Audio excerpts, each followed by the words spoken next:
Hoje nós vamos falar um pouco sobre a Rhodiola rosea.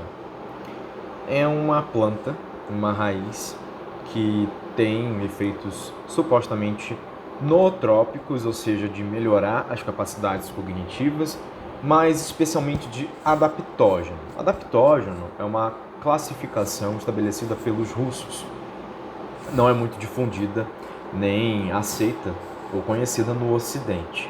Adaptógenos seriam substâncias que aumentam a nossa tolerância e resiliência ao estresse, a situações de fadiga mental, sobrecarga física, de modo a normalizar as nossas respostas físicas e psíquicas, fazendo com que a gente tenha maior capacidade de lidar com fatores estressantes, desgastes emocionais, excesso de trabalho.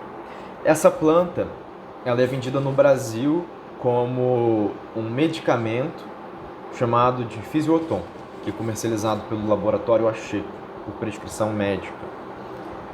Esse medicamento ele se destina, segundo a sua bula, justamente para esse grupo de pacientes com excesso de estafa, de fadiga, exaustão. Segundo o laboratório Axê, a planta é indicada para reduzir a fadiga e contribuir para aumentar a capacidade de trabalho físico e mental, o que não é uma indicação muito comum para medicamentos. Medicamentos não costumam trazer em sua bula uma indicação como essa, de aumento de capacidade de trabalho físico e mental. O laboratório completa também em situações que acarretam maior desgaste, tais como exercícios físicos intensos, então um fator de estresse ao qual essa planta se contraporia, sobrecarga de trabalho e atividade mental excessiva. Então, todos esses elementos não são propriedades e indicações muito frequentes para se observar de um medicamento.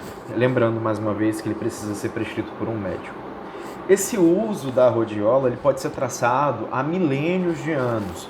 As populações locais, e quando eu digo locais, são de regiões montanhosas, cordilheiras, porque essa planta cresce no pico de montanhas de alta altitude, 2.500 metros acima do nível do mar, 3.000 metros acima do nível do mar. Então, essas populações locais sempre viram na rhodiola uma forma de melhorar a capacidade de adaptação a esses ambientes com condições mais adversas. E tão antigo é o uso da rhodiola que ela pode ser traçada até a um conto, uma lenda da mitologia grega muito interessante, que dá uma boa dimensão do poder que é atribuído a essa planta. É uma lenda do herói Jasão, que recebeu do seu tio uma missão. Ele foi incumbido da seguinte missão: ele deveria resgatar o chamado Velocino de Ouro, uma espécie de presente divino que supostamente traria prosperidade e riqueza a quem quer que o possuísse. Caso Jasão retornasse ao seu reino com esse Velocino de Ouro, ele iria se tornar rei.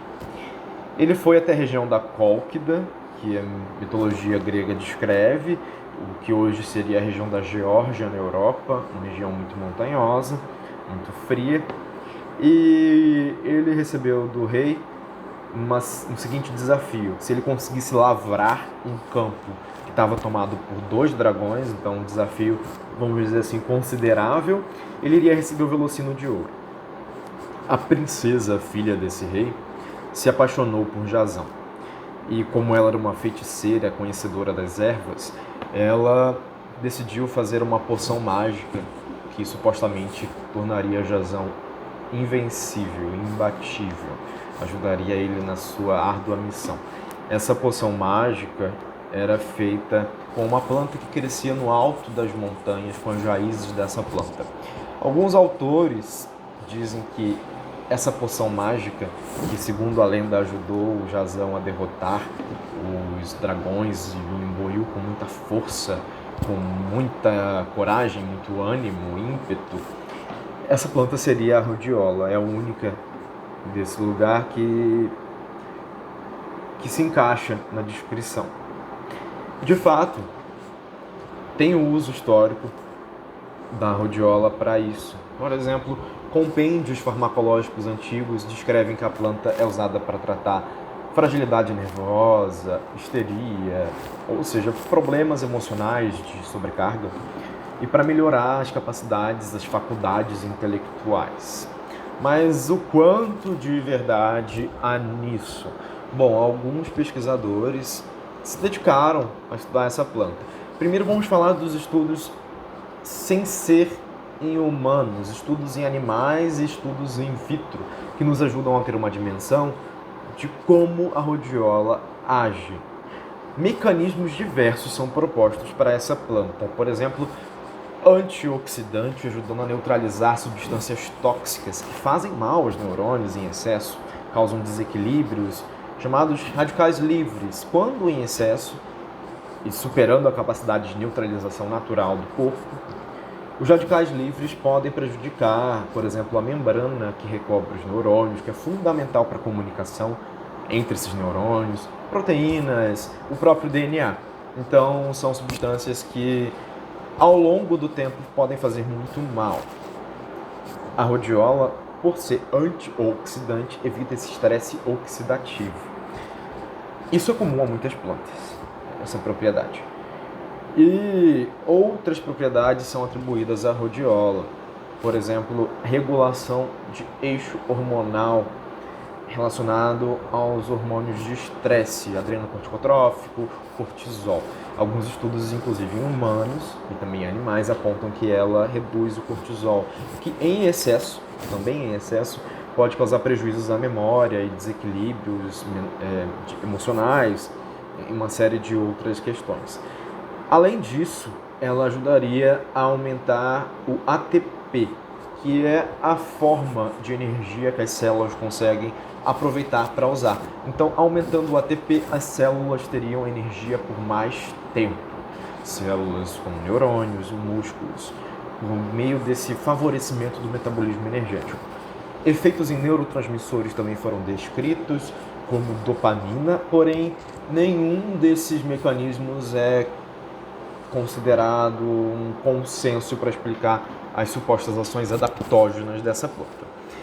Alguns autores então decidiram avaliar, será que de fato a rhodiola ajuda a apaziguar um pouco dos nossos dragões modernos? A rotina estressante, o excesso de tarefas intelectuais, a sobrecarga emocional, desgastes emocionais, psicológicos, muita tarefa cognitiva, um excesso de cobranças. Para isso, eles escolheram um grupo muito adequado, médicos plantonistas, que faziam plantões noturnos regularmente. Os pesquisadores então deram o extrato de rhodiola por 2 semanas. Alguns receberam rhodiola, outros placebo, para poder comparar. Ao final das 2 semanas, a comparação foi feita por meio do chamado de um índice, uma escala de fadiga. Aqueles que usaram a rhodiola, eles tinham menor níveis de cansaço. Esse nível de cansaço ele foi mensurado por meio de testes cognitivos, provas neuropsicológicas como avaliações intelectuais de memória de curto prazo, capacidade de concentração mental e velocidade de processamento auditivo e visual. Teoricamente, a ideia dos cientistas era aqueles que estão mais fadigados, que mais estão sentindo os efeitos do cansaço, vão ter menor rendimento nesses testes, vão ter um prejuízo cognitivo maior. Isso se deu no grupo placebo. O grupo que usou a rhodiola teve um efeito protetivo contra esses fatores estressantes, o que entra com coerência no uso histórico da planta e faz sentido com o que a gente conhece como adaptógeno.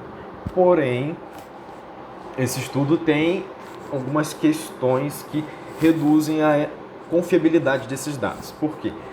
Os pesquisadores deram 2 semanas de pausa no estudo, após esse momento, e nas 2 semanas finais, enquanto esses médicos ainda plantonavam durante a noite, eles fizeram o seguinte: quem havia recebido a rhodiola passou para o grupo placebo. Quem recebeu o placebo, agora recebeu a rhodiola. E nesse período final, entre 4 semanas e 6 semanas, não houve melhora em quem usou a rhodiola. Os níveis de cansaço foram equiparáveis, a rhodiola foi idêntica a um placebo. Os autores dizem que isso se deu talvez por uma dosagem ineficiente, uma dose maior teria sido necessária, ou então que o efeito cumulativo do estresse foi grande demais para que a planta fizesse efeito. Outros estudos reforçaram o efeito antifadiga da planta.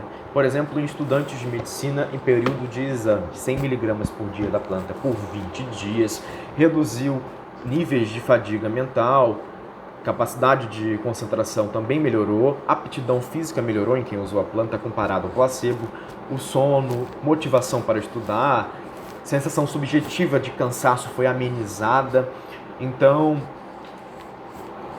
houve uma demonstração, de novo, de uma melhora significativa num contexto estressante, diante de um contexto de estresse, de exigência excessiva. Aí que seria o melhor cenário para estudar a planta e ter algum benefício com ela. Outros estudos vieram a mostrar também melhoras do rendimento em pacientes com burnout, um tipo de esgotamento, exaustão física.